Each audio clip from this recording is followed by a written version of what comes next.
You guys have reached out to me. You don't agree with a certain omission on my top 5 Pro Bowl list. We'll tell you who that is coming up. You are Locked On Lions, your daily Detroit Lions podcast. Part of the Locked On Podcast Network, your team every day.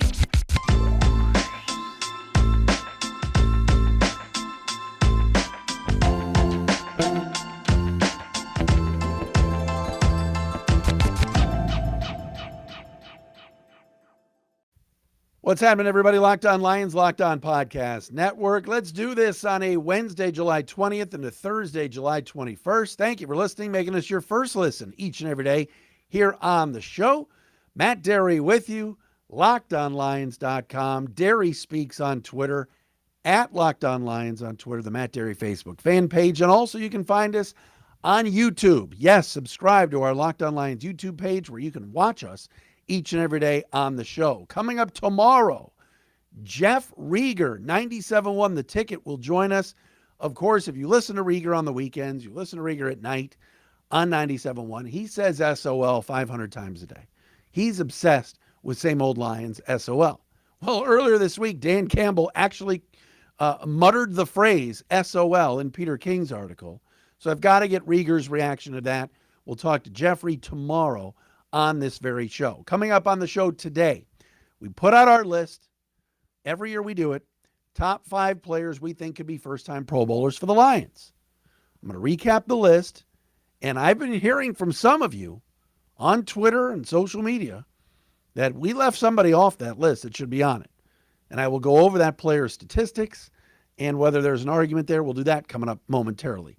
One of my favorites going back years is trashing Jared Goff. We will get into that coming up on the show as well. So welcome into the program. Thanks for making us your first listen each and every day right here on Locked On Lions. All right, first and foremost, before we do anything else, today it came out. It was released. It was revealed. Let me take a little sip of water here.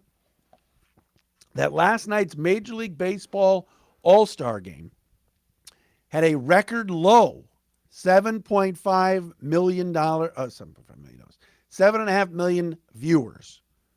It was down 9% from last year, which last year was low, the lowest. So now in back-to-back years, we've had the lowest ratings in MLB AllStar Game history. You're asking, why is Matt Dery bringing this up on the Lions podcast? Here's why. I'm a baseball guy. All right, I'm a huge Cleveland Indians, Guardians fan, whatever you want to call them. I love baseball. I watch other baseball games. I watched the All-Star Game last night. I missed the first inning or so, but I was watching innings 2 through 9. Didn't miss a pitch. I love it. The game was boring. There were too many players I didn't recognize that I know you wouldn't recognize either as a casual fan, whether it's Garrett Cooper or Ryan Heisley or David Bednar or Ty France, okay?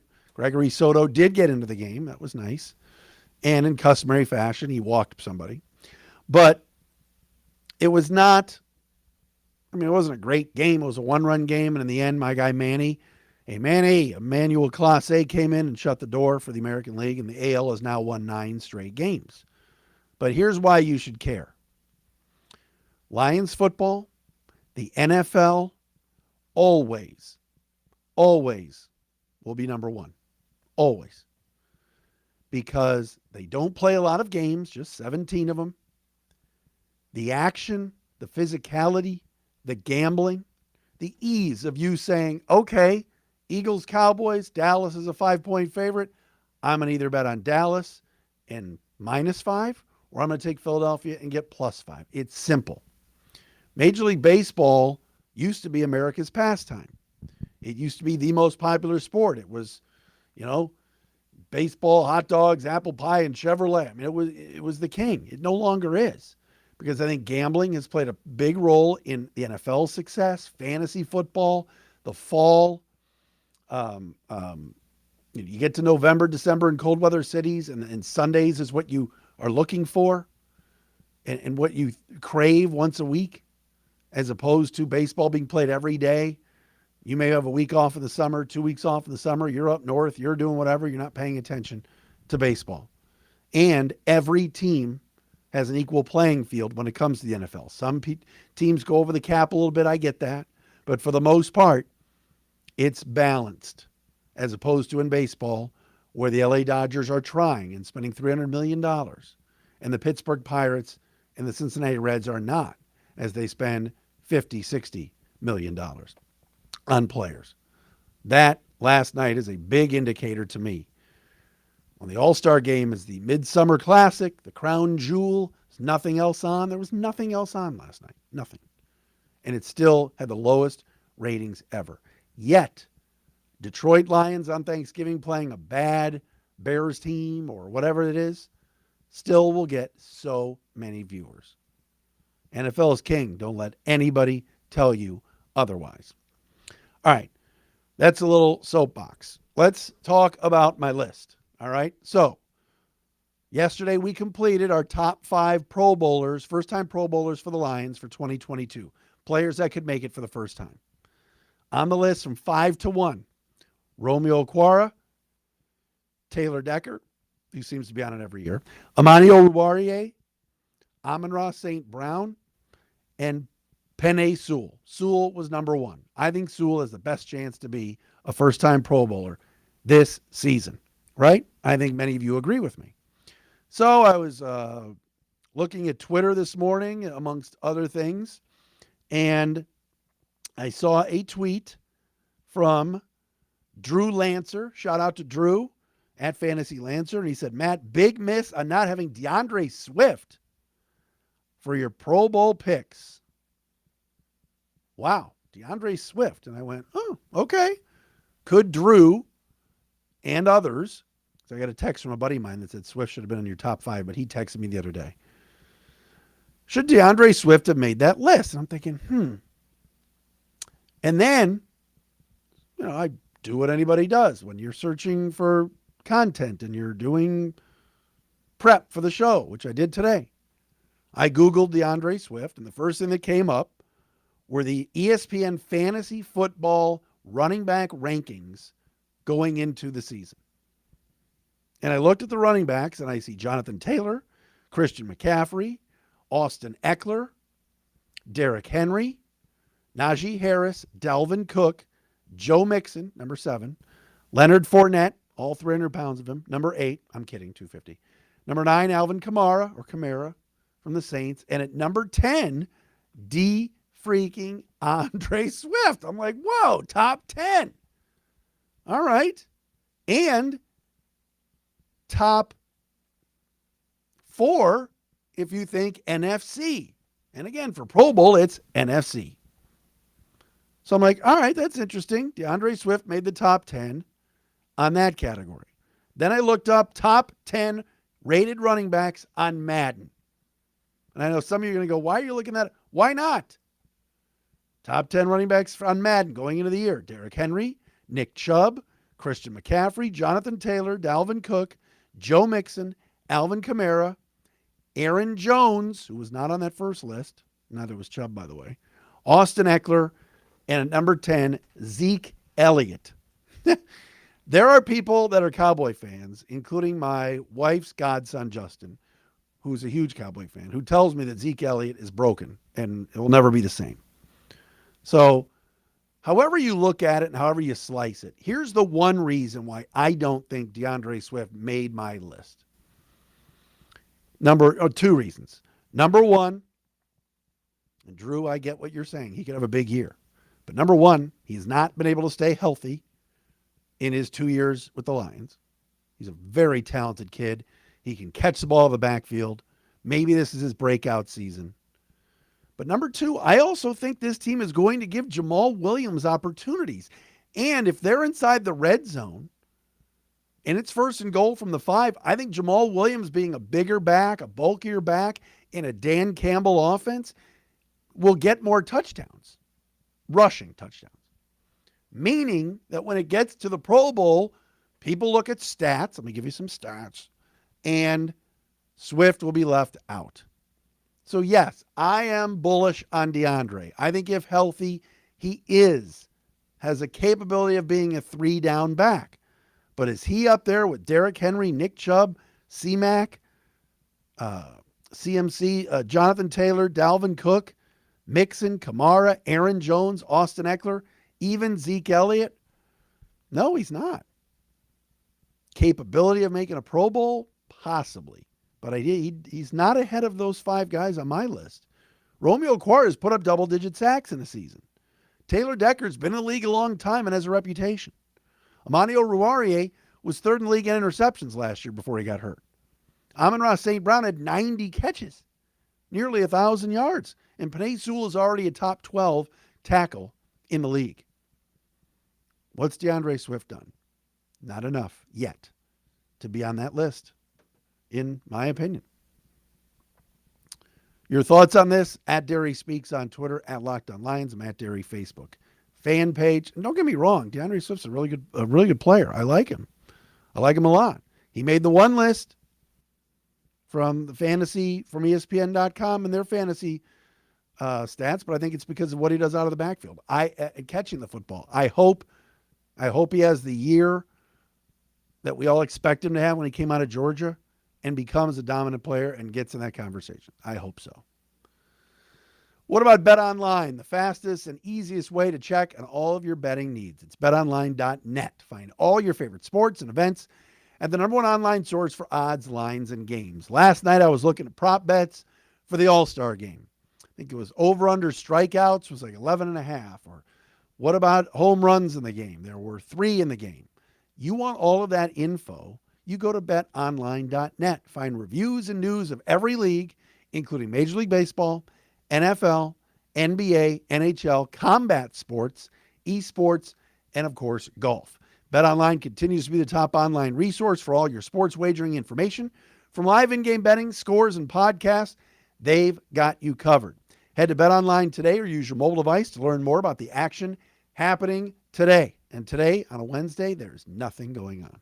I think the ESPYs are happening. Shout out to my friend, my buddy Dick Vitale, who I think is being honored tonight. He has had vocal cord issues all winter, a bunch of surgeries, and we're wishing him the best. Dickie V, we love you. BetOnline, where the game starts.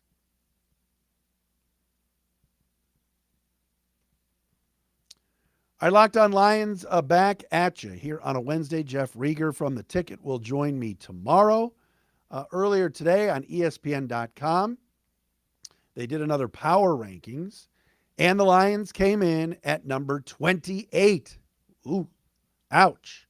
Not good. 5th worst team in the league.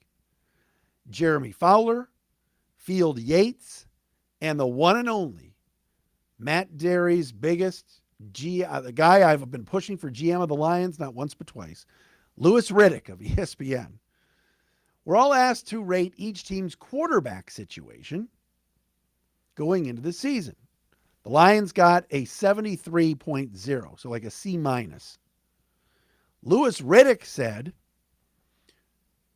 about whether, when Louis Riddick was asked, ESPN analyst Louis Riddick, former front office man of Washington and Philly, was asked about Jared Goff. Is he simply a holdover, or part of the long-term rebuild? Riddick said, quote, "I'm going with the latter. The long-term quarterback answer is not on the roster. Until they find better than Goff, the Lions will be lacking at the most important position relative to every other team in their division." End quote. Wow. Jeremy Fowler adding, go big for a quarterback in the 2023 draft or trade pool. The Lions eschewed this year's passers to bolster the rest of the roster. Improving the roster offers flexibility. Plenty of top passers will be available in the first round next year, or the Lions can sell a trade partner on how Detroit is built to win now, coming off 2 years of pain. I want to go back to what Louis Riddick had to say. The long-term quarterback answer is not, N-O-T, not on the roster. Folks, I don't think the Lions feel this way. Again, Goff has, after this season, money comes off the cap if you want to get rid of him.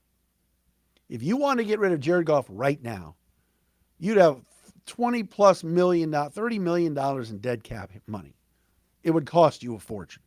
His cap hit this year is like $31, $32 million. Next year, cap hit is still high, but you can get out from underneath the contract, get rid of him, and only take about a $10 million hit next year. So next year's the year to get rid of him. But I'll say it once, and I'll say it again. The Lions aren't getting rid of Jared Goff. And I think they believe they want to stick it. Now, this is not how they think, but I think that they would, deep down, they whisper this a little.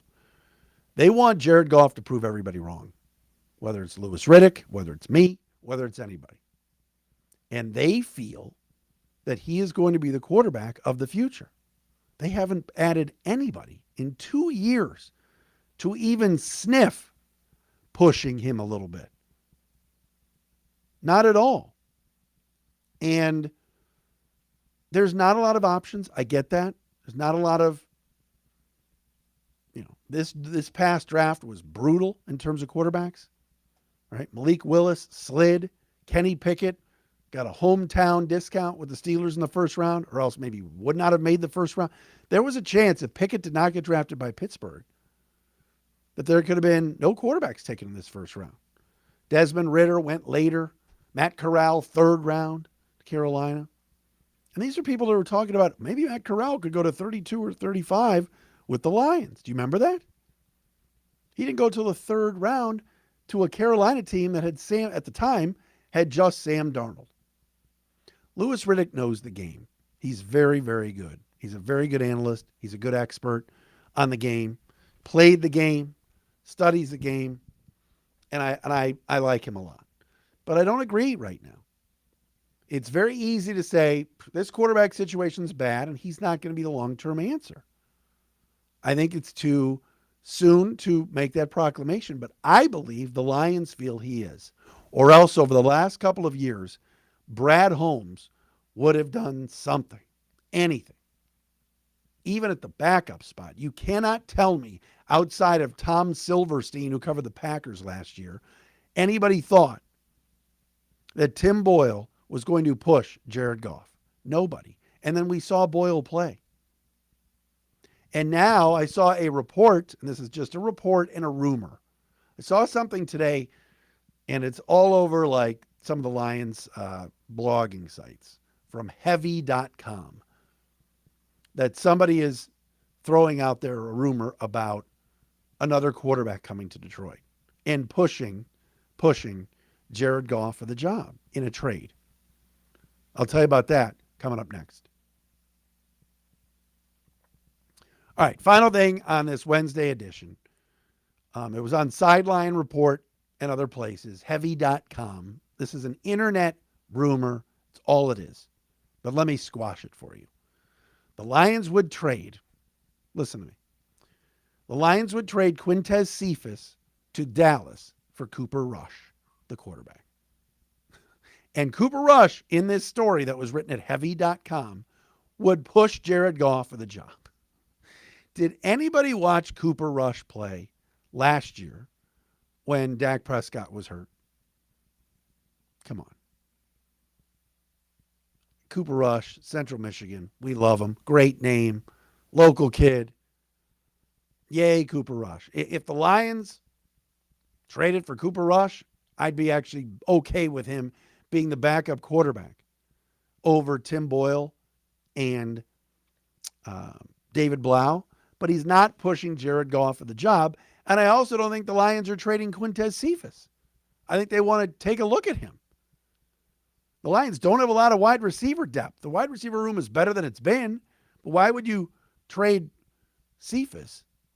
What's your alternative if Jamison Williams isn't ready and you're down to Josh Reynolds and DJ Chark and Amon-Ra St. Brown?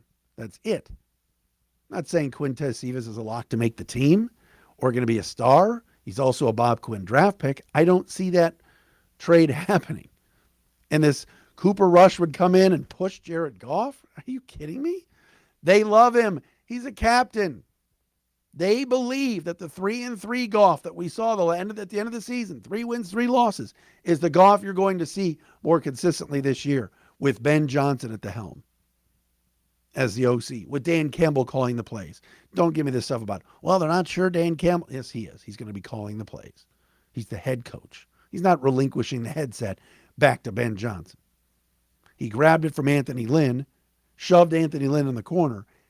Dan Campbell will call the plays, and he believes, I think, they can get the most out of Jared Goff to where he's going to be riding off in the sunset as your quarterback for the next few years. That's what I believe. Easy to look from afar, and I'm not bashing Louis Riddick, but easy to look from afar and go, he's definitely not the guy. Now, if Goff is terrible this year, then I can see that. But I don't see it happening. I think you're going to see Jared Goff here this year and next year too. And who knows, maybe the year after. Jeff Rieger joins us tomorrow.